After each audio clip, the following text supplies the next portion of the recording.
ایک دن شیطان بیٹھا رسیوں کے پھندے تیار کر رہا تھا۔ کچھ موٹی موٹی رسیوں کے پھندے تھے، کچھ باریک اور کچھ کمزور رسیوں کے پھندے تھے۔ وہاں سے ایک علم والے کا گزر ہوا تو اس نے شیطان سے پوچھا، ارے او دشمن انسان، یہ کیا کر رہے ہو؟ شیطان نے سر اٹھا کر دیکھا اور اپنا کام جاری رکھتے ہوئے بولا، دیکھتے نہیں حضرت، انسانوں کو قابو کرنے کے لیے پھندے تیار کر رہا ہوں۔ اور حضرت نے پوچھا، یہ کیسے پھندے ہیں؟ کچھ موٹے کچھ ہلکے۔ شیطان نے جواب دیا، پھندے ان لوگوں کے لیے ہیں جو شیطان کی باتوں میں نہیں آتے، لہٰذا مختلف قسم کے پھندے تیار کرنے پڑتے ہیں، کچھ خوشنما، کچھ موٹے اور کچھ باریک۔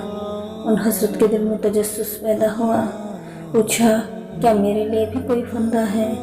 شیطان نے مسکراتے ہوئے کہا، آپ علم والوں کے لیے مجھے پھندے تیار نہیں کرنے پڑتے، آپ لوگوں کو تو میں چٹکی میں گھیر لیتا ہوں، علم کا تکبر ہی کافی ہے آپ لوگوں کو پھانسنے کے لیے۔ ان حضرت نے حیران ہو کر پوچھا، پھر یہ موٹے پھندے کس کے لیے ہیں؟